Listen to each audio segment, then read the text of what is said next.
And to better explain Pythagorean's theorem, I wanted to use our same right triangle again as our example.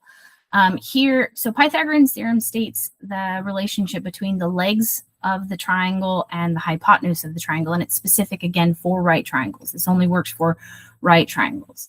And his statement is that the hypotenuse, so you've probably seen it oftentimes looking like this, where the sides are labeled A and B and the hypotenuse is labeled C. And you've seen the relationship to the sides like this: a squared plus b squared equals c squared. So this might be somewhat vaguely familiar from a recent math class. This same application applies to our triangle here, where we're seeing that the hypotenuse is 5. That's our long side. So the way I would set this up is I would say 5 squared is equal to the sum of the square of the sides, which is kind of a long wordy way of saying 4 squared plus 3 squared. We can test if this is true. Again, using order of operations, I have to do the squares first before I add. Well, 5 squared is 25.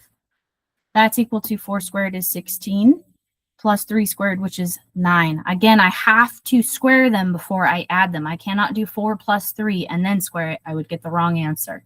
I have to do 4 squared, find that, then do 3 squared, find that, and then add them. So this then gets 16 plus 9, which we do see is 25. 25 equals 25.